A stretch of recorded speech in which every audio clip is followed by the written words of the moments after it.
mi le ko ipo mi do ho mi boy kon e ma fa de pepe mi a to gbe na no ko to mi ton le nde mi mo ro ton e ma hui nde mi sai de me ma hui mi boy bai election na nyonu sa me gbon to le ira do kan fi de mi no nglo je e pe o e mi ro mi na ton ta na hosu ni nyon mi osuka to kla de je mi te to pelo me a hosu ni nyon bona se vive pour mi ko o e so bo mi ton ta bo yi kan e ka do nde bona zero ta but no kona chawe o e so bo mi ba election so to boy kon hotel pa clé bon mi se kan président de mi se na nyonu sa me gbon to le si kan e no yo do akosu mabel o e mi se bo yin président na nyonu sa me gbon to le to bene o me biwe donc mi a to kune bo mi mo tukla pere de me tukla tele mi mo me nyonu sa gbon to le te so mi jura do o kan e te so mi jura do kan da mi na do kan do ino to tagbanu mi ino to tagbanu mi utu mi bana mi na do kan bo kan no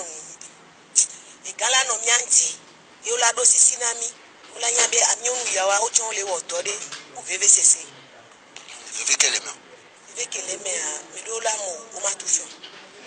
mi do la po a ho galasi o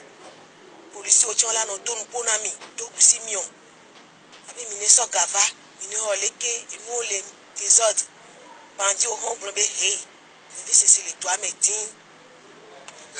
ya ji mi le di mi mo do mo mi le mi ko si pere o ga me pure kan fra asoro ja mi le so no wa asoro ja yen so no wa bo e te mi bi asoro o ya lo je si nde mati a nde kaka mado apona mo to ngbo bi o me bon amote souvenir besoin yen so ton polo no vi chele poto li to che oku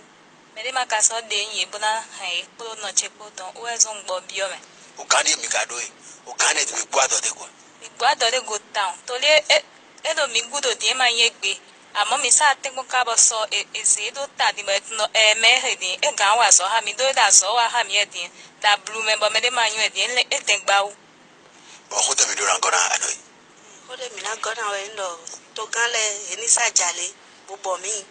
na ni ma mi o choblo nde te mi te ne mi wa ede eni sa jale bo se gbe mi ton bo ko alo na mi alo golo jandi mi te alo golo ma ti wo so mi bi o san me ne ko alo na mi susu mi ton e kan de po pa se ma chiro mi ton bo mi bi o san lo ndo san ro su ndo aso yin bo mi no wa bo e do ko e bo mi no mo de be kan ji aso e amo ko eto e ma pe akọ eton e mo so ho ko ewe ndudu kele wa ido khanfi bo ko fo jo amo ko ta se ne me an ho san ba na ti ko awe ama gan gbe kwere pepe amo aporopo an ya mo apo awe an ye bla o abo ni mi do mo e tere inu ewu to mi down ni mi ga do ti no ro ni te ewu to mi bo mi ga do ni nde ho to mi wo e ndo ti me do ne ko alo na mi a transolo mi alo go mati e me juro mi to mi da so wa juro mi ton pe to ta jo ko din bo bi e me so ko ya we de egbo e ma jo ko lo pe de e ko de no mo na ito dunu e mi ma to hojo hode me mi tele ni awai mo mi ado me de son mo bi o to ho mele wo che to ho e me mi ma do hojo hode bu no no e me to no je bu no me mi o mele kan wa so ta ndo yonu le janu bai yonu alo pate de asuku ile o ya de ma asuku ile asuku so to mi me yonu de dasu basu kude bo mele ma to fi cambio mi enele te su gbawo yonu asuku sile yesu gbawo òfin ní ilẹ̀ èdè máa do ẹ máa fọ mẹ́lẹ́ máa fọ tó yé sí pọ́tì àsọ̀bẹ̀ kúló òwe máa dókó abúlé yìí apprentissage ilẹ̀ ẹ̀fọ́ tó mi mẹ́ pọ́ kéke mi máa gàn dọ̀kọ́ ní ìjẹ́ vacances mẹ́ àsọ̀bẹ̀ fi lẹ̀ sọ́nù wá pọ́ bọ́nà tí kọ́ ẹ̀ náà tó họ̀ fún ní tí school ẹ̀ tó ń àsọ̀rọ̀ mi máa gàn dọ̀kọ́ ìtàn gbogbo rẹ̀ pọ́. náà fi dọ̀nà mi bẹ́ẹ̀ mẹ́nu yìí asu mẹ́ta sọ́wẹ́rẹ́ yẹ tó mẹ́nu bọ̀. Eso gbagba maga halo ele te supo me mata su de huelo eso gbagba oh ne mirado mi do ho ko to ko te mirado yaji mirado do alogoni sumi kapot do huiwe do mi ni na mi kapot asopile ni ito infection si amasi ni wanu mi infection si amasi ni wanu mi woni infection ni yito kapoto ni wa kanji infection si amasi desu ni wa kanji bo mi na pe nkudo aso mi tombo na wa kanji ejuro mi lo mi ni wa so re ejuro mi kaka jeso ni nkura aso me ti on 12 ans die e ba ko ya ko da dole o san so me ko de me ti eli ti a jivide me ko jivide me ta ma gbache bo fode me o fi role di ye doto won ba suku ya ka je no le asukire ku ya eni o je san je no ko ka ji ton e no adane wa igbo wero menu e no ko adane po mi o je so no vre mi dai ti o pono le wa do mi vre pere ti wa se ko koto o pe no wa pe no yote ti o kan ro po mi po to khome ila ho iya je aposu ma bel kwa bo na je awe bo mi na do mo kle ni wo de mi basi tesun mi do basi kle lota do kengbe aron to kengbe to ma to kengbe parce que Togo to le fie sugbon Ghana to le fie sugbon ye mo na anglais ti kom te to na Nigeria otoji ne omto kudowa olanya ayeke kengbo la ya medegwa ola budoko kengbo la igbola ba iponpone o to la budoko e de via la bu ala magaho e kenya be no omunyi zado to o mata approcher o be ole ponpono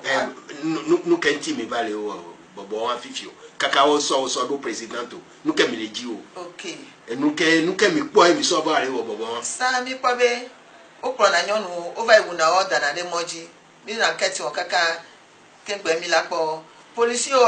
ni le defuno si tu brigade de mess ele pe de miati alegbegbe nde pepe jo a yepo ora ba itu nde pepe jo a yepo ora ba itu mu le dan o chan kaka opo ho na opo o site enti apega to mi ade de brigade de mess e ma peto na mu de vi obe wa yiwa o mte odo ku mi o asila simi ye mi le bi obe wa no ikonjicha sa amedo le odo gratuit o mu le ikonji o m justifique si am to chalo si ma de ni mi funu de ono na mi atike ya ma ola na mi kene de mu le wa nyonu mewa ula pe kudo yusu mewa ula pe ya atikele kudo sida medo atikele ola no gratuit mi gba se be amedole groupement dole o gba pe do mi anti o gba pe do CMT o wona dokum de ke de ku ekite en santé yenya me ke o pere mi anti tutugba na mi fon emi soto edoaji sofie kaka inol le ponpona onu sida LNS CLNS Colidol plan bene mi ada pe na okeke o le mi anti esan kudokele ne mi iwa gbogbo enya kele le fe mi ami gbe na o ko na gbe na mi prenez mi bene yi unko le don ame a ties be don me a bene mo yi unko parce que enya tom disai Afrique du Sud yewa sensibilisation que me le wo ya ye prom so ya Afrique du Sud mi Afrique du Sud mi po be bene ebu ni gba se be mi Kenya ngba Kenya nto ya Kenya wa me nyonu Africa me presidenta TS to e di savami agbole benefit keva mi wo exchange yenti e chava yo mi we mi so no vide le funu o ga don ye me chargé de programme eva va di mi po mi ame bureau kudo to enti e George na wo bo mi wo exchange ku ti e do adola yidi un pe mu dola no mo e ya po amole wo so le po de vie o ti ka o university kafra ngba via medo e do ya po amedo wo wa ma viole kono oho do ya po wo kaka yo so ho nyem ti be ma site o amowo mu yin acha o to nya nya ke mu le gro nyonu o mte ba fifi ore mama yin gba la si wo la kan vide la sa e sufi be o la respecter ce que o le gro o be mi gba no moto nya me no vio o mu le senu enti fifi a mi hu site de ka na solidarité elle chonvi zade ya de kala no pau ni le win David pepe ke ipobe la no moto no vale la rinclando que mundo e pa mundo po o fe nene ke ko la pasa fiafi odo ola ififi alo fiafi hono nyusu ya fia ho le gbe never iposa fia madebe no lava mro we agbo o le ti wo kaka o lava pe le gbo aw edefu no yo mi le ke npe menya ye ti wo ke ano sita je odo la de kada te teyin du de pepe meto ye nde wo wa nye akodododododo ya mla no gbedo mo wo ku yo wo le do yo tene nye muse wa ke wa so sweet kaka vai kodo no afide pepe mute wo transfer na o ne materi kabawa nous comme il est difficile nous comme il est qui tonton fifi il est difficile et to anapene mi ati mi tingbe ye mi va ko be mi ame no fi nyonu onyi beninoise wo le me on di be wa so wa de ko so ze o mi ma forcer o vide kwa ocha o la comprendre ya e de o le anyu so on to e pro na o va na city di o la me ma glo o na corner mi e o no na wo so na corner mi so akro na o va o no na corner mi nyonu wo na e wo do vo aye o la jo ya ho mi a o mi atoko ebe mi la suivre kaka va no ikonji chaque mois e do la visite un mois 3 mois elle a au dépistage et on mi suivre mi yabe mi pone ne ko mi la va iglori e dogbe na nso la ko me okunyo no ogbre o comprendre tia mi ma te gloria elle a teno do o kamezo wa mi te to fi o yache mi na wa yiro we to kwede fun bo mi na si ayin kan di bo gale na to o yo me do kwero na to bo ete nkan yin ro po e mi na ba si do po konto toro mi to o amodomo kamezo wa mi te e be na mi pere dodomo mi o se do wa se ko mere mi do ami dodomo lo ni ete kaka mi na mo fi mi na je mi do ndo me do kwero le bo ka dodomo pli e ba si to o boycott to jeudi 28 décembre 2017 wa se ko mere su yeiga de mi do pe ta eton de me ou bien e pe ton mi na ze do frère ni mi se nwele bo ka wa mo nwele mi le nya mi na se na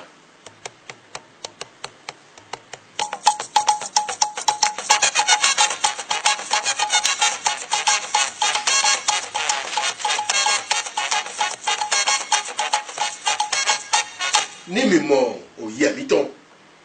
nous y habitant to site internet www.kpfm.com dit